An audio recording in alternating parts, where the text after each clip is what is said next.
Príjemný dobrý deň. Vítajte na tlačovej konferencii Slovenskej národnej strany. Dnes s prvým podpredsedom strany pánom Andrejom Dankom. Venovať sa budeme v prvej časti tlačovej konferencie najskôr vnútropolitickej situácii a aktuálnym politickým udalostiam. Nech sa páči, máte slovo. Dobrý. Vážení páni, vážení dámy, ako opozičná politická strana neustále opakujeme, že Slovensko sa rúti do obrovskej priepasti a na čele tejto krajiny je osoba, ktorá nie je schopná riadiť túto krajinu. Vnútropolitická situácia, ktorá sa vyostruje nám v poslednom období, dáva za pravdu. Zvyšujú sa štrajky učiteľov, dávajú výpovede zdravotníci, vznikajú sociálne nepokoje pri dialogu v tripartite a nepoznám takmer žiadnu sociálnu skupinu, ktorá by bola v súčasnom vládnutí spokojná. Nepoznám podnikateľa, ktorý by bol kľudný, ktorý by kľudne spával pri úhradách svojich faktúr. Nepoznám žiadnu skupinu obyvateľstva, ktorá by mohla byť spokojná s vládnutím Ivety Radičovej. V kontexte všetkých týchto udalostí Iveta Radičová, miesto toho, aby riešila vnútropolitickú a zahranično-politickú scénu, slávnostne vycestovala do Spojených štátov amerických, kde sa opätovne necháva potlapkávať po pleci, ako to robil v minulosti premiér Dzurinda, ktorému to stačilo k svojej trpazličej politike. A to isté zažila aj Radičová, že ju prezident Spojených štátov Barack Obama potlapkal ako svojho portugalského psíka a poslal domov.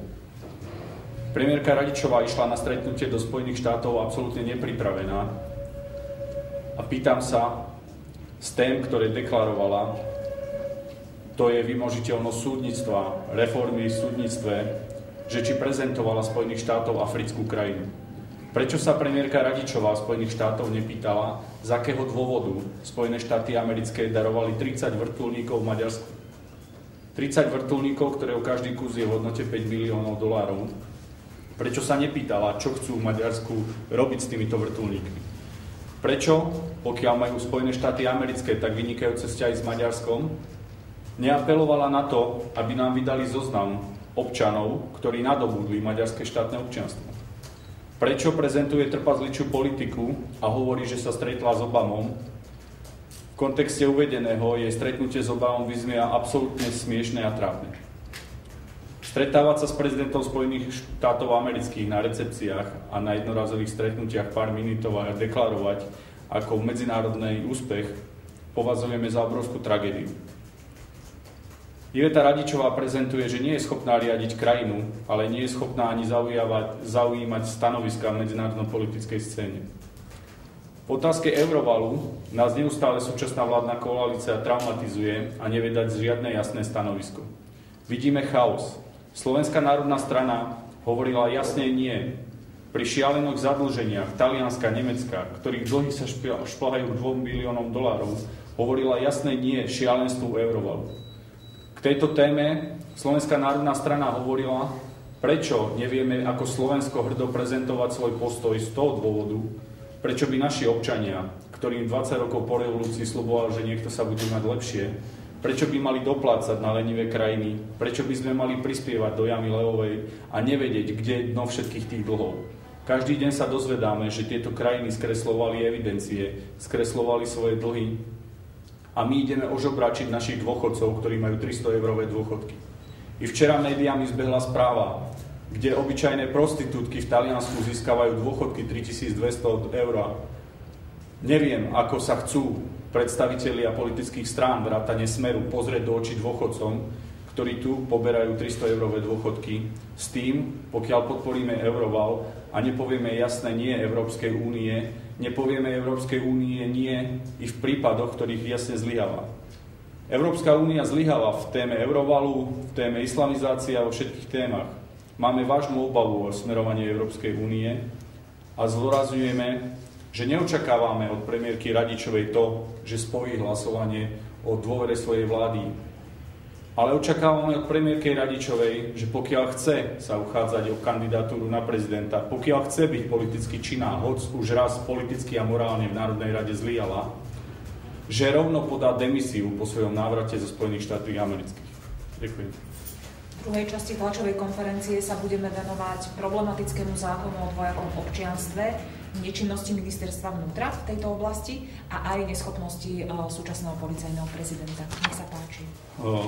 Ako predstavitelia Slovenskej národnej strany sme informovali ministerstvo vnútra na príklade občana Berényho, ktorý je predsedom strany Maďarskej koalície, svojím podnetom, že nemôže byť v registri politických strán vedený ako predseda strany Maďarskej koalície. Na základe uvedeného začal zisťovací proces a počuli sme veľkohubé vyhlásenia ministra vnútra Lipšica, ktorý deklaroval, že má niekoľko spôsobov, ako zistí zoznam občanov, že má niekoľko spôsobov, ako občania, ktorí získajú iné občianstvo, prídu o občianstvo Slovenskej republiky. Takmer pol roka od predmetných udalostí konštatujeme a chceme vám sprístupniť list, ktorý je výsledkom práce ministerstva vnútra, ktorý konštatuje, že ministerstvo vnútra je absolútne nespôsobilé a takmer nemožné zistiť informácie o občianstve Berényim, takže s tým nič nebude robiť a pán Berényi je zapísaný v zozname ako predseda strany Maďarskej koalície. Upozorňujeme, že nemôže byť občanom Slovenska, pokiaľ nadobudol iné občianstvo. Je smiešné, ako si dovolí v zahraničí sa sťažovať na nesúlad s Benátskou komisiou. Je smiešne, ako si dovolí ignorovať obvodné úrady pri vyhláseniach a smiať sa do očí tejto krajine a na druhej strane tvrdiť, že chce zostať občanom Slovenskej republiky. Berényi je typický príklad toho politického chameleonstva, kde využíva svoju tému na to a vysmieva sa do očí orgánom štátnej správy. V kontexte týchto udalostí nás šokovalo aj včerajšie podanie na Ústavný súd 44 poslancov Národnej rady. Podotýkam poslancov Národnej rady, ktorí hovoria, že zákon o občianstve je v nesúlade s európskou legislatívou a že je v nesúlade so základnými ľudskými právami ústavy a Slovenskou republikou. Chcem povedať, že týchto 44 poslancov hovoríme, že verejne zavádzajú a klamú. Verím, že Ústavný súd zmetie toto ich podanie a uvediem nasledovné dôvody. Pokiaľ zistíme zoznam všetkých geniálnych 44 poslancov, každému z nich zašleme do mailovej schránky Európsky dohovor o občianstve. Európsky dohovor o občianstve číslo 166 je doklad a dokument Rady Európy, ktorý jasne hovorí o mechanizmu získavania štátneho občianstva a o strate štátneho občianstva v prípade dvojakého štátneho občianstva a o spolupráci štátov. Dovoľte, aby som vám zacitoval. Európsky dohovor o občianstve 1997 číslo 166. Uvádzajúc rôzny prístup štátov k otázke viacnásobného občianstva a uznávajúc, že každý štát sa slobodne rozhoduje, aké dôsledky vo svojej vnútornej právnej norme pripisuje skutočnosti, že občan nadobúda alebo má ďalšie občianstvo a súhlasiac s tým, že je nevyhnutné hľadať primerané riešenia dôsledkov viacnásobného občianstva, najmä pokiaľ ide o práva a povinnosti občanov s viacnásobným občianstvom, výslovne v článku 3 hovorí, že je kompetenciou štátu. Každý štát vo svojom právnom poriadku ustanoví, kto sú jeho občania. Túto právnu normu ostatné štáty akceptujú, ak je v súlade s platnými medzinárodnými dohovormi, obyčajovým medzinárodným právom a všeobecne uznávanými princípmi práva týkajúcich sa občianstva. K uvedenému uvádzam, že predsa Benátska komisia konštatovala, že maďarský zákon o dvojakom občianstve nie je v súlade s medzinárodným právom. Vyhlasujeme, že maďarský zákon o dvojakom občianstve narúša i Trianonskú zmluvu a Parížske mierové dohovory. Teda dostatočné medzinárodné predpisy, ktoré upravujú závažné sankcie a dohovory, ktoré vznikli na podklade a výsledkoch závažných skutočností. Tak ako Parížske mierové dohovory po druhej svetovej vojne, kde blázni ako Hitler udávali a dávali občianstvo sudetským Nemcom a preto bolo treba upraviť jednotlivé pravidlá a podmienky udeľovania občianstva v povojnovej Európe. Škoda, že na to zabúdame. Chcem vás vyslovne upozorniť na článok 7. Čo ma najviac šokovalo v podaní poslancov Národnej rady je to, že deklarovali, že nemôže dojsť strate občianstva alebo odňatie občianstvu proti vôle. V článku 7 sa vyslovne uvádza strata občianstva zo zákona alebo z iniciatívy zmluvného štátu. Zmluvný štát nemôže vo svojej vnútroštátnej právnej norme ustanoviť stratu občianstva zo zákona alebo na základe iniciatívy zmluvného štátu okrem týchto prípadov. A to je po A. Dobrovoľné nadobudnutie ďalšieho občianstva. A dokonca i v bode D. Konanie vážne poškodzujúce životné záujmy zmluvného štátu. Je iný vážny záujem Slovenskej republiky, ako zachovať územnú zvrchovanosť a celistvosť. Chceme sa dožiť obdobia, že občan, ktorý bude mať dvojaké občianstvo, sa bude vysmievať v Dunajskej Strede slovenskému policajtovi? Chceme sa dožiť toho, že budú platiť dane v Maďarsku? Chceme sa dožiť iných sekundárnych vecí, ktoré vzniknú z toho, že nebudeme vedieť, kto je koho občanov. Prečo minister vnútra teraz neurobí tlačovú besedu? Prečo neinštruuje obvodné úrady, ako majú odnímať občianstva? V záverečných ustanoveniach je to, v kontexte toho, čo som povedal na začiatku, že táto vláda nie je schopná dať jasné stanovisko na zahranično-politickej scéne, ani jasne podnikovať kroky na medzinárodnú ochranu, je napísané o spolupráci medzi zmluvnými štátmi v takýchto prípadoch. So zreteľom na uľahčenie spolupráce medzi zmluvnými štátmi poskytnú generálnemu tajomníkovi informácie o svojej vnútroštátnej právnej norme týkajúcej sa občianstva, vrátane prípadov stavu bez štátnej príslušnosti a viacnásobného občianstva a o vývoji v súvislosti s realizáciou dohovoru. V bode B. Na požiadanie navzájom poskytnú štáty informácie o svojej vnútroštátnej právnej norme týkajúcej sa občianstva, o vývoji v súvislosti s realizáciou dohovoru.